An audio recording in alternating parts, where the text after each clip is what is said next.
Hey friends. So here we are on the precipice of the Sag Full Moon, which is taking place on Thursday, May 23rd at 6:54 a.m. Pacific and 9:54 a.m. Eastern.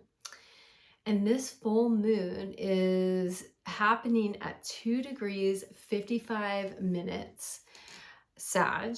Of course, it's opposing the sun at 2 degrees 55 minutes Gemini, because we've just moved into that territory.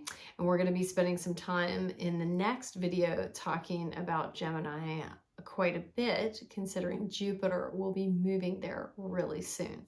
But for now, Jupiter and Venus are conjuncting one another, and they are opposing this full moon in Sag, and they're doing it from the latter half degree of Taurus.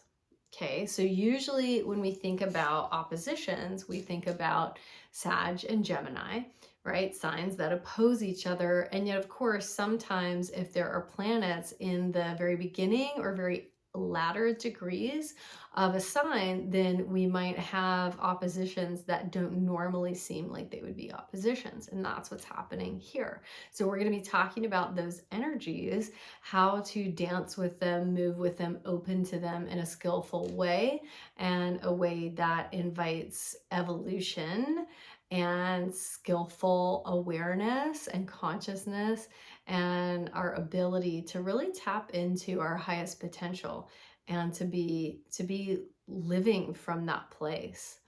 So normally when we talk about Taurus and Sagittarius, they are in what's called a quincunx.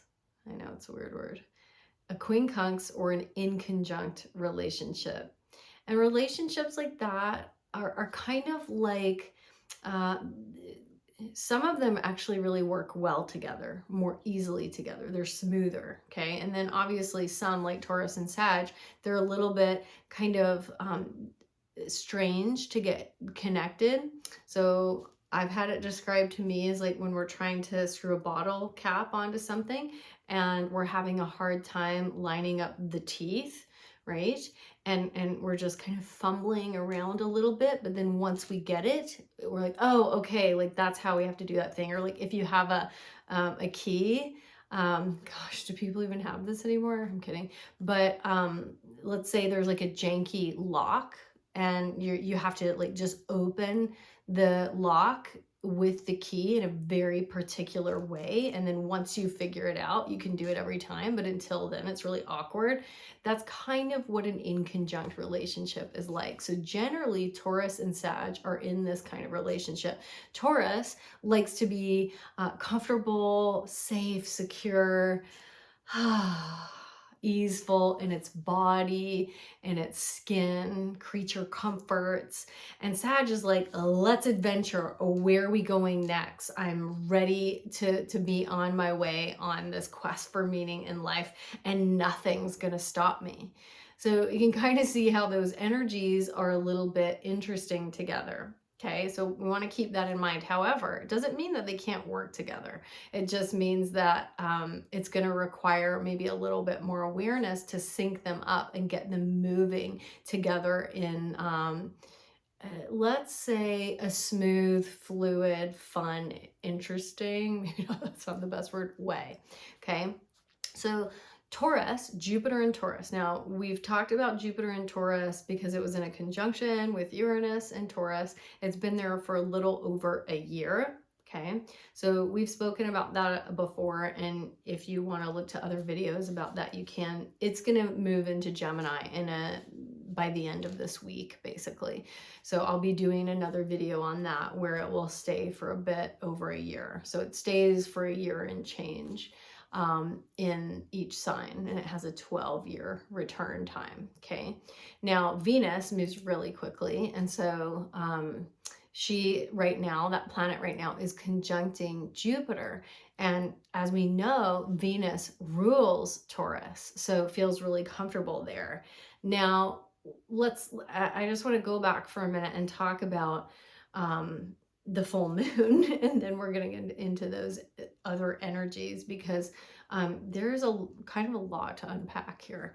So let's go to full moon. Now we know the full moon is a time of expansion, and the moon is always going to be about a deep soul need or an emotional need, a soul craving. It's always going to be, I love this phrase for the moon, the reigning need of the soul. So it really speaks to our souls, and it speaks to this deep primordial part of who we are. For thousands, tens, hundreds of thousands of years, actually, we have, and our ancestors have been looking up to the moon and have been mesmerized by its beauty. And when it's full, it just brings out this deeper part of who we are and allows us to really revel in this wild and expansive side of ourselves. And maybe we're up all night because we're sensitive to it, and we don't sleep as well when the full moon comes out. And so especially the wild side of this full moon, Sagittarius, is an energy that actually wants us, so as the last fire sign, it wants us to be expansive. It wants us to be enthusiastic. It wants us to be stoked. It wants us to be inspired. So Sag is always an energy of inspiration. That's one of my favorite Sag words, and expansion. And so the way that Sag goes about expanding their understanding of reality is they have to immerse themselves into different modalities, subjects, methodologies, topics, explorations, journeys, in order to really go deep into those things and then to have an expansion. So I just think about, because my generation has Neptune in Sag. And so for us, like if you were born mid 70s to early 80s, well, you will have that in your chart. And for some of you, if you were born in the 70s, you might have the full moon conjunct your natal Neptune. I definitely don't. But regardless, this isn't, I think about, okay, so in my late teens and a lot of my 20s, I was just diving headlong into a really clear yoga practice. And then from my, late 20s to late 30s, I was diving headlong into evolutionary astrology. And then from my late 30s to now, my mid 40s, crazy, I have been diving headfirst into Chinese medicine. Now, it doesn't mean, so Sag doesn't need to leave all of those previous things behind necessarily. But the thing is, Sag needs to go really deeply into these different topics or explorations in order to expand on a soul, spirit, mind level. It really needs to expand itself. And if it doesn't have that, the tendency will be to fall into shadow. And so the shadow of Sag, there are a few, just like any sign. So one of the shadows of Sag, let's say it's like happy-go-lucky, because it is the most resilient and buoyant sign of the zodiac. So it just, it's like, where am I going next? Like, so excited to check it out and see, and brings this natural enthusiasm with it. Now, let's say it stumbles into something that it's like, oh my God, this is the best thing ever. And it gets stuck there. And it doesn't matter what the thing is. It's just, this becomes all of Sag's reality. And it eats and breathes and sleeps this thing, and gets really into it. And let's say it never leaves that one viewpoint, or I'm like putting on glasses, or like looking through old school binoculars, or what you'd wear at the theater back in the day. That's what I was doing. You probably didn't get that. But basically, Sag needs to look through a bunch of different lenses. Like, it wants to see from many different darshanas, which a darshana is just a different framework or a different viewpoint. And so if Sag gets stuck in one viewpoint, that's its shadow. It doesn't want to stay stuck. And then it can become rigid, dogmatic, and fanatical. So that's not where we really want to go with that energy, but it might make sense, me saying that. Maybe you've seen that in yourself or in people around you. I certainly was that way about certain things when I was younger, and we tend to be that way, I think, a little more easily when we're younger. Maybe it's because my Neptune's in Sag. But anyway, so that's one shadow of Sag. Another shadow can be, it's so happy-go-lucky, it has so much enthusiasm, it's so stoked about life that it's like, oh sure, take me anywhere, awesome, I'm just going on my life adventure, and then trusts the wrong things and the wrong people and gets itself into the wrong situation, and it's not so great anymore, and maybe gets stuck there in ways that it's not expecting. Okay, so just want to hit on that because especially the dogmatic piece is going to have some things in common with the shadow of Taurus, which I do want to hit on, obviously. So this is about expanding our vistas and our horizons, right? We've talked about Jupiter recently, and Jupiter is the ruling planet of Sag. So they have things in common, and it's like, yeah, go for it. Like, say yes, have faith in the thing that you're really stoked on, and dive in, because this is about, it kind of reminds me of the Joseph Campbell quote, follow your bliss, find what it is, and don't be afraid to follow it. Because when you do, you are stoking the inner fire. And that's really important for Sag because it's the last fire sign and it wants to stay enlivened. It needs to stay enlivened. It needs to stay expansive. And it needs to feed itself certain things in order to do that. I don't mean foods, I mean experiences and different experiences. But when we get to Gemini, talking about that, it's a totally different way of relating to experiences and nourishing oneself with new experiences. It can be really different. Okay, so there's Sag. And we're going to pause on that for a minute and then come back to, okay, so Jupiter has been in Taurus for a while. It's in the latter half degree of the sign of the bull and actually the goddess. Okay, this was a symbol for the goddess, or this is a symbol for, it's harder to do, I think, that way. I think it's easier to do this way, the horns of the goddess. That's actually what that comes from. I mean, I'm from North Carolina. People do wolf pack that way too. Anyway, these were the horns of the goddess. And so essentially, Taurus, so Jupiter being in Taurus, right? It was about saying yes to, obviously, it's always going to be about taking a leap, the net will appear, saying yes to things that really allow us to expand. Now, we're not talking about expansion, like Taurus is going to be such different expansion than Gemini, but we're not there yet. Okay, so we're still in this energy, the very end of it, of the bull, of the earth mother, of the goddess, of Pachamama, of the musician. Actually, that's Taurus too. And so it is an energy that seeks serenity through its senses and through being in the body in healthy ways. And so if, when these things converge, I mean, because I've been teaching yoga for 22 years over, of course, I'm going to think of yoga when I'm talking about being in the body in a healthy way and learning how to really honor this vehicle, this temple that we're all in, and of course diving into a practice that allows us to do that. So that could be something, because the Sag full moon, immersing ourselves into something that really stokes the inner fire and brings us enthusiasm and brings us to life in a different way. So that's one example. There are so many. And so Jupiter is like, say yes, leap and the net will appear, especially when it comes to opportunities for you to expand your experience of embodied ease, embodied tranquility, embodied serenity. And I think about the vagal nerve or the vagus nerve, which Venus, that's all. Venus is like, okay, let's connect in a very real and deep and soulful way. and it's in Taurus, so that we can feel safe and secure in this container of relationship that we're creating and holding together.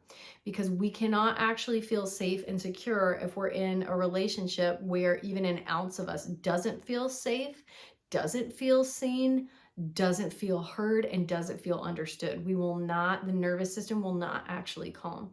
So it is absolutely paramount for us to be in relationships, especially when Venus is in Taurus, during this time, that give us this sense of nervous system calm. I am so easeful and in my body in a really healthy way when I'm with you. And that actually allows me to expand into my gifts. That allows me to expand. So once we feel really safe and secure, then there is this sense of safety to be who we are, and then we can expand that aspect of who we are and celebrate it and bring to life more than what we thought we were capable of doing initially, because Sag and Jupiter always want us to expand beyond what our limiting minds will actually think we're capable of. They want us to expand into what our spirits know is possible, which is a totally different game. Okay. Now, another thing about, I just lost it, but I'll come back to it. Another thing, though, about Venus is that once we have people who can meet us on that equal common ground and there is reciprocity, there it is. There is this sense of wealth and richness in the relationship. And that feeds us, it nourishes us in a really deep way. And so, with this so think about any opposition is an axis of fullness, and it's an opportunity to span both sides of that axis.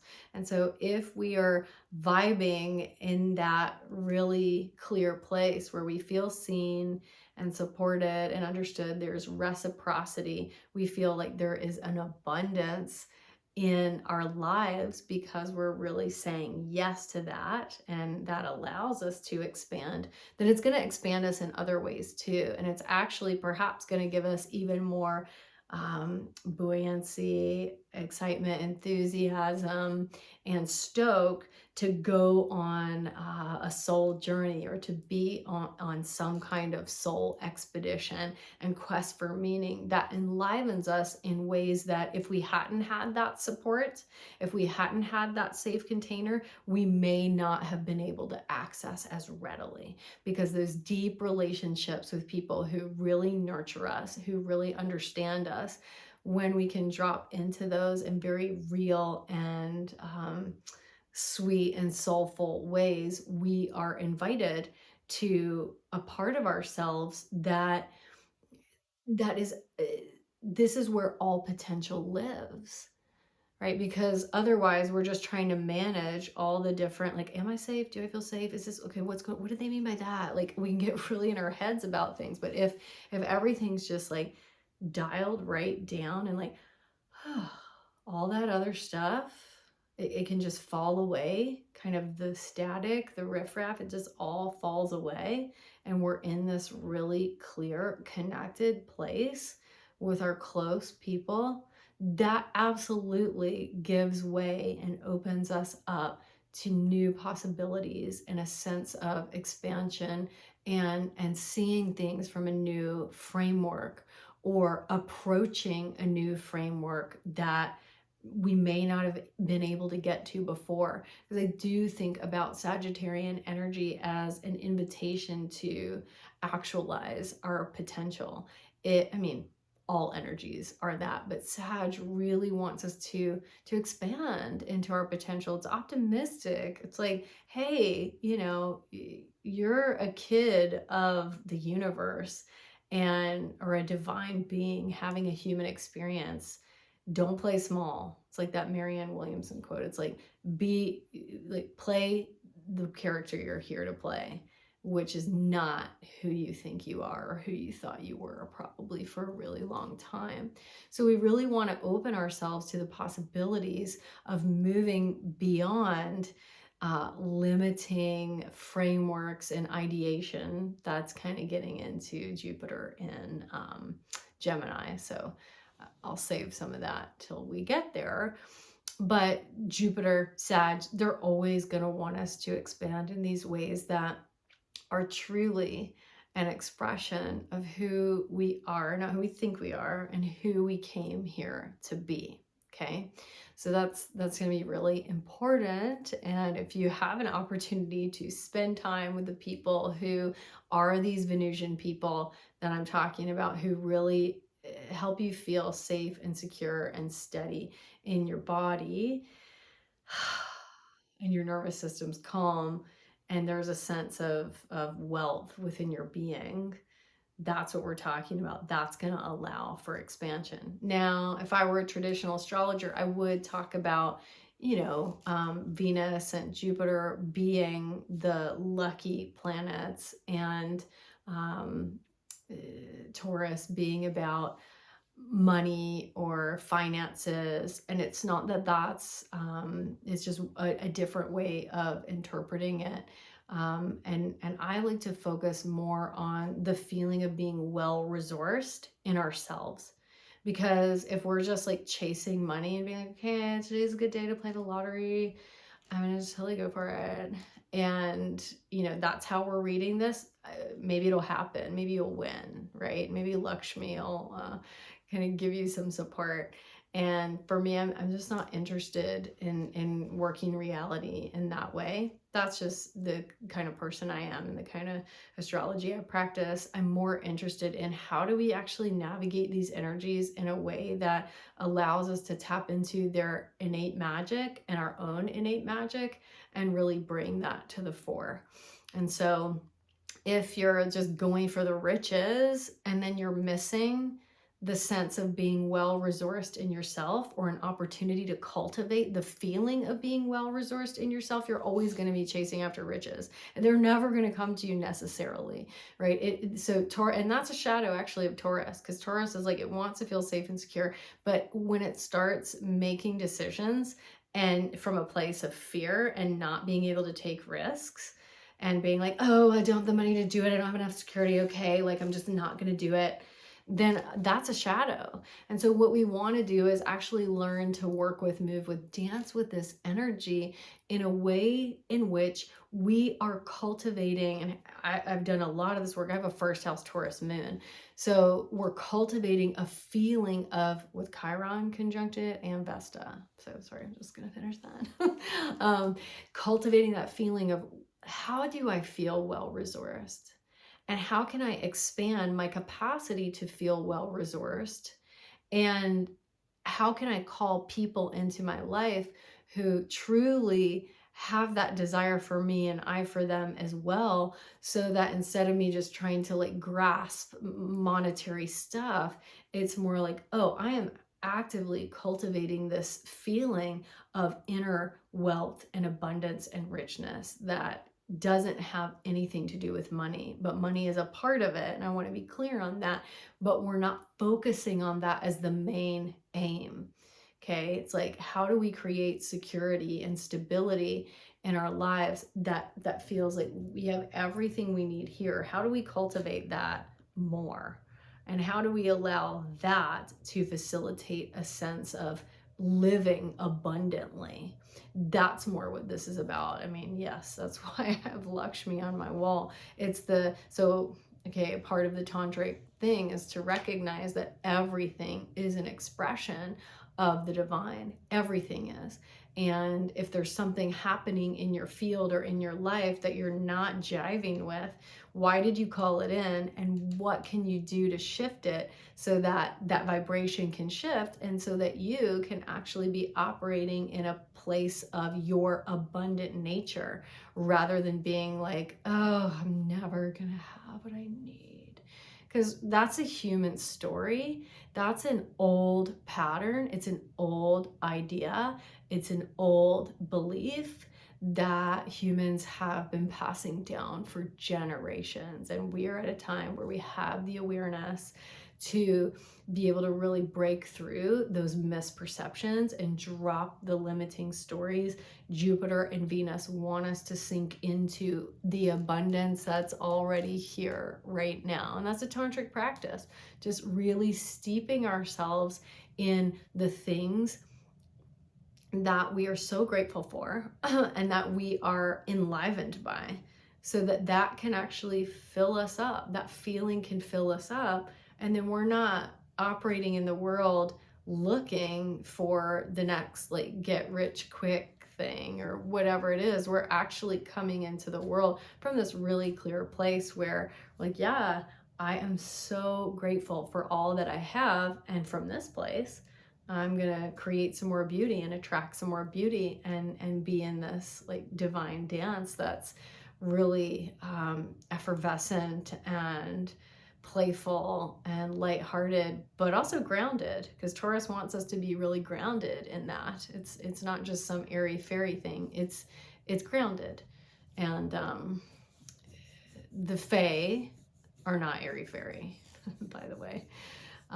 That's just a human misperception as well. But we'll get into those in the next video with Jupiter moving into the sign of Gemini. So during the Sag full moon, may you bask in your own abundant nature, and may you really feel it. May you really spend time with the people who see that and know that in you. You see that and know that in them, and you can really embody that in a way that fills you up, you know, cellularly, energetically, psychospiritually, psycho-emotionally, physically. And then may you be able to expand into the practices, the ideas, the adventures, the expeditions, the explorations that stoke your inner fire and inspire you, so that you can really be operating at your potential. And this is a beautiful opportunity to do that. So I hope you have a really awesome Sag full moon, and stay tuned for Jupiter in Gemini.